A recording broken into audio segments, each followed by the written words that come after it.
Good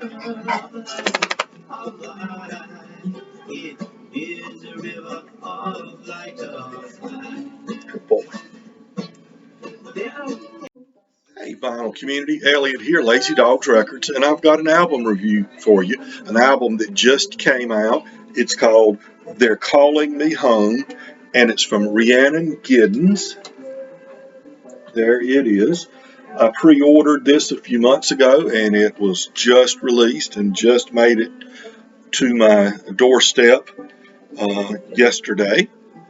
Uh, it's Rhiannon Giddens with Francisco Teresa, which is her collaborator on the album previous to this and now this album. And I'll just tell you a little bit about Giddens, because I'm a very enthusiastic supporter of Rhiannon Giddens and her work.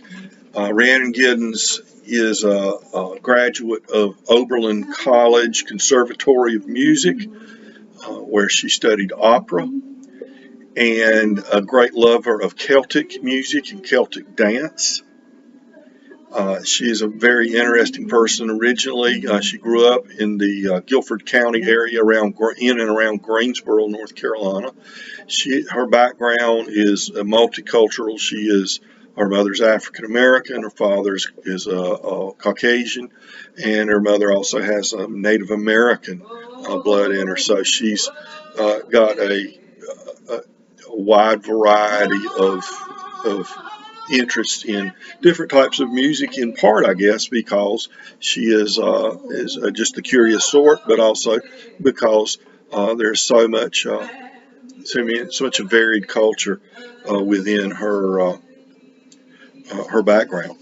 Now, she, as I said, graduated with. She's a soprano. Graduated with her degree in opera performance, and coming out of that, she developed a great interest in string band music, Celtic music, and then from that, string band music.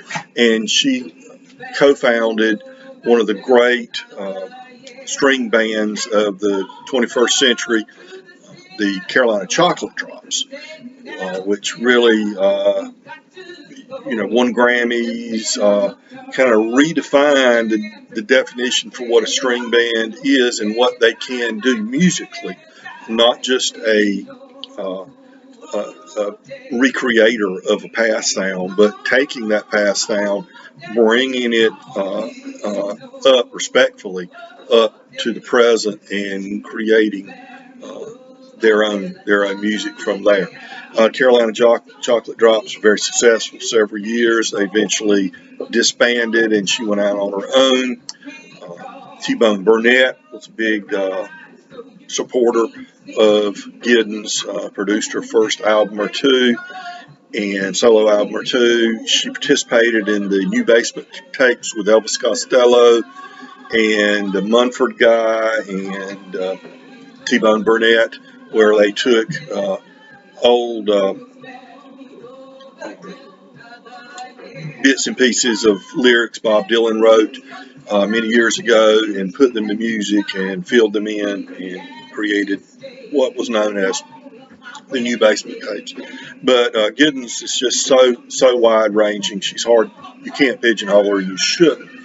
For instance, she's one of only 4 artists that have ever appeared on both the Newport Folk Festival and the Newport Jazz Festival.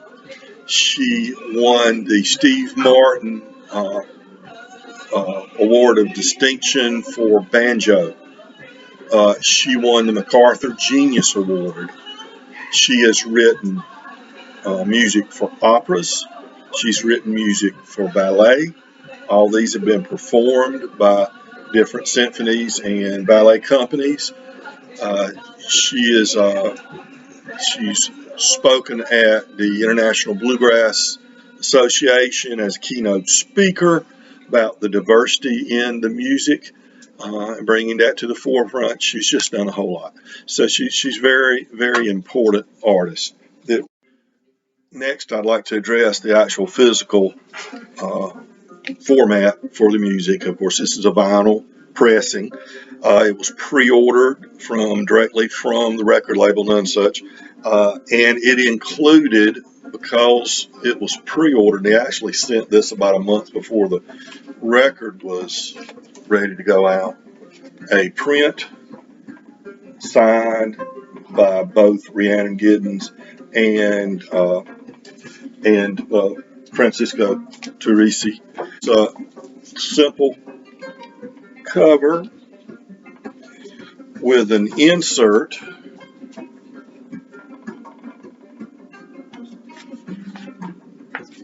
Beautiful Irish countryside there, I do believe. And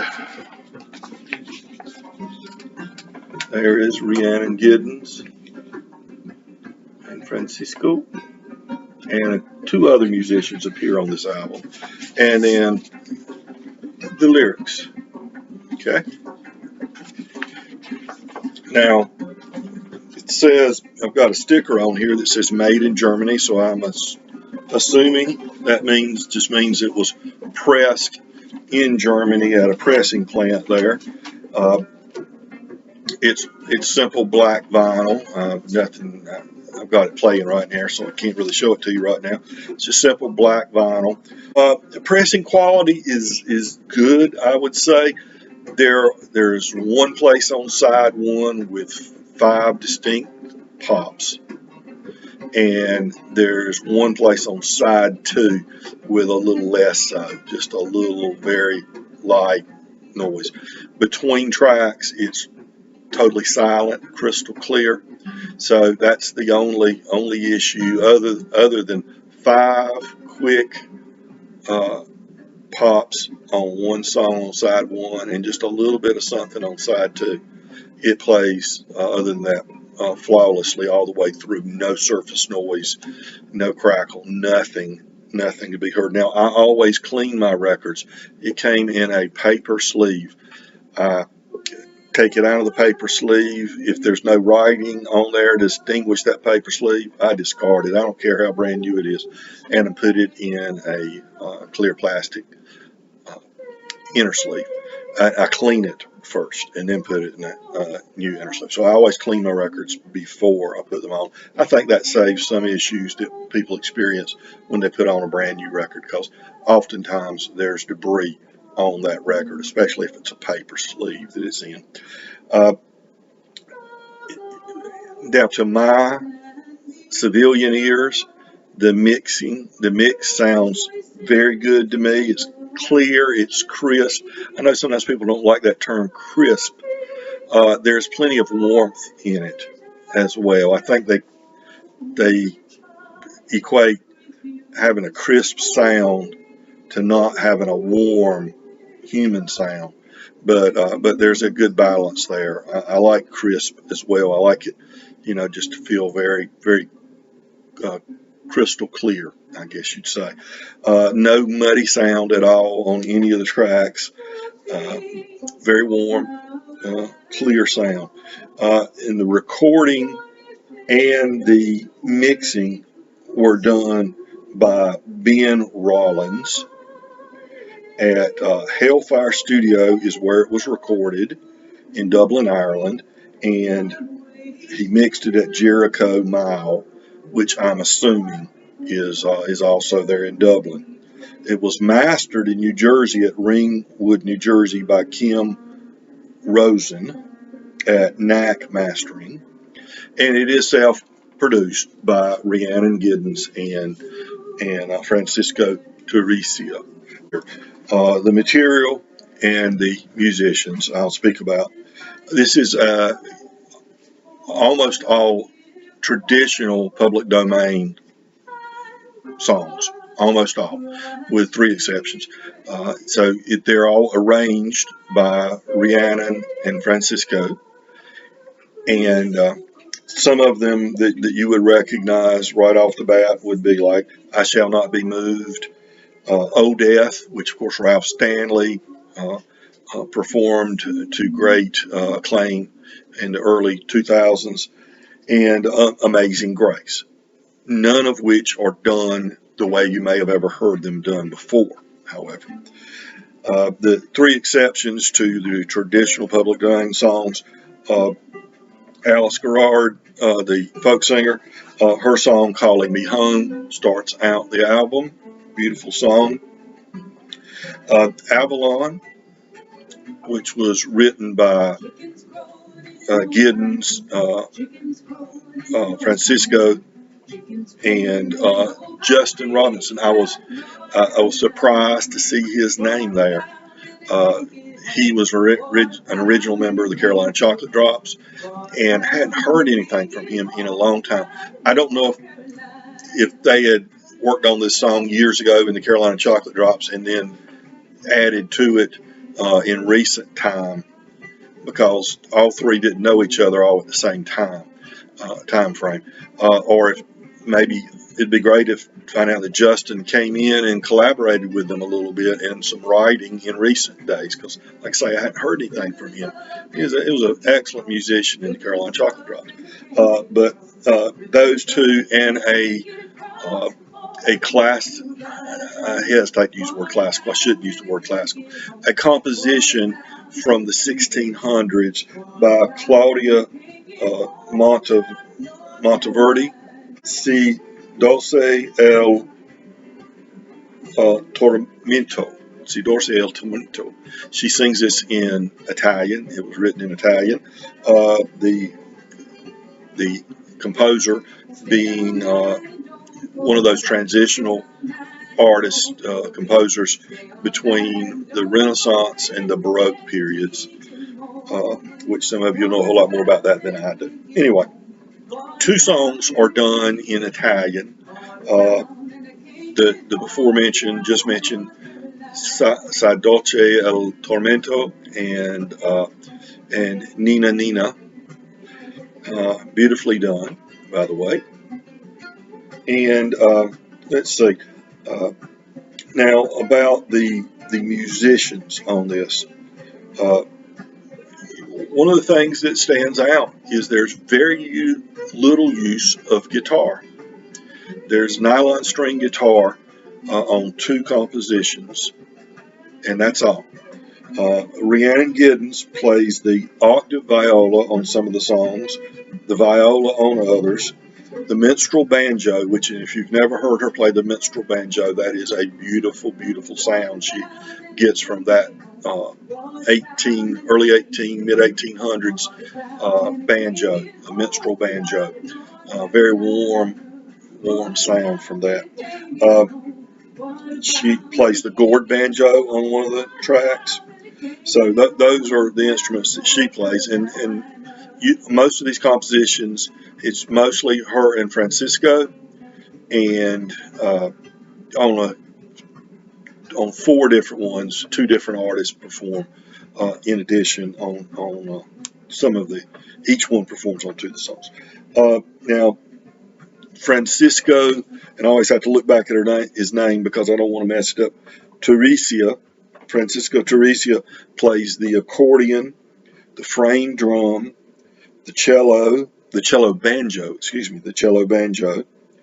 the chiro ra batinte, the tantam, and the calabash. Now, just quickly, just give you a little bit of background on Francisco Teresia. He's Italian. He studied jazz piano, and he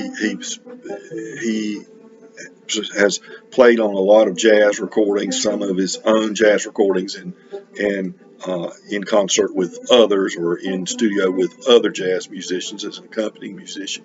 He has a strong interest in the use of Arabic and Middle Eastern musical melodies and instruments, and how they transitioned into Europe and were adapted and utilized, and how it's all interconnected. Just as Rhiannon has that interest in how American music was adapted from the music and the instruments that came over with the African slaves, with the Europeans colonizing, and with the native people already living in the United States and North America. So so much of it is about this fusion, I guess you'd say. Um, Now,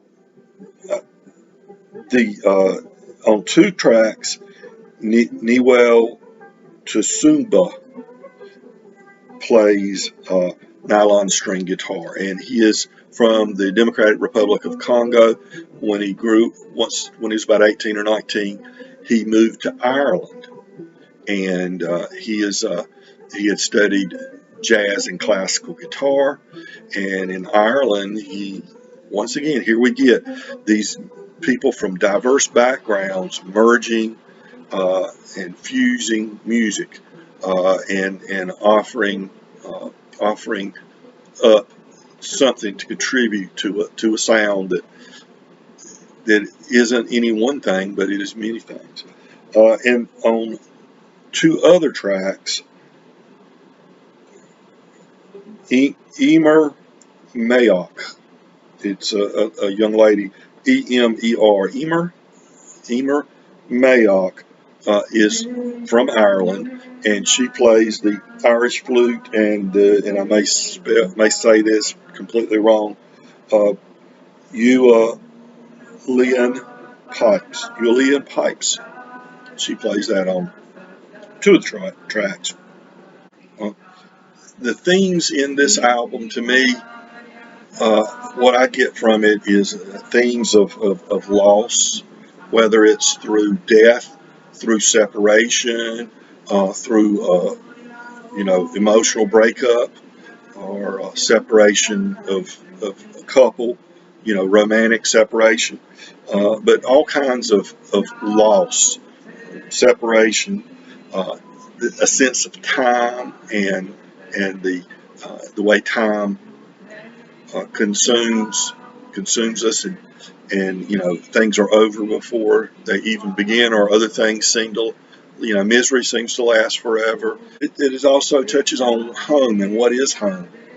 uh, what is that sense of home, or sense of place. And I think, given that this was recorded during the pandemic, I think that's very uh, interesting, that and not surprising, I'd say. Now, the music itself, as I've noted before, they very little guitar used here. It's very basic. I don't know how much overdubbing they did or anything, and obviously, if one person is playing two different instruments on the same song, they uh, they dubbed it in uh, as they mixed it and things like that. But not a whole lot of that even is taking place.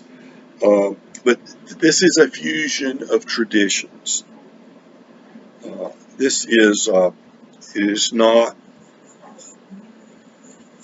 a one place folk album. It's not like the Appalachian Mountains folk music. It's not like the gypsy folk music. It's not European folk music, African folk music. It's taking all of that, fusing it together, I would say. Uh, it's it's the way Giddens imagined it, and was able, along with the help of Teresia and the other musicians, and well, they produced it themselves, but the engineer and everything, they were able to create this music. Uh, I would say it's highly listenable, extremely beautiful uh, music. It's I just call it 21st century universal folk music. 21st century universal folk music. That's the only way I can describe it. Playing right now is the last song on side two, and it's Amazing Grace. No words, it's hummed, and it's using percussion instruments from I think from the Middle East. And a lot of this album, now you hear the droning sound. It sounds like bagpipes, but it's not bagpipes. But you hear that droning sound, and so that drone that we get in Celtic music, it appears in places in this album. It's just a really good album that is not stereotypical of any other music out there today, and it's not pretentious. It's not. It's not a museum piece of folk music. It is living, breathing creativity brought to us by these fine musicians. So, Rhiannon Giddens with Francisco Turricia, They're Calling Me Home. I highly recommend it. Is while you're on YouTube, after you finish watching this, just Google, or not Google, but just search on YouTube for tracks from this album and give them a listen. I think you'll be glad that you did. Okay, everybody. So again, great new music coming out every day. Here's a great example. Everybody, remember, be kind to your neighbors, because we're all neighbors and we got to get along, folks. Take care.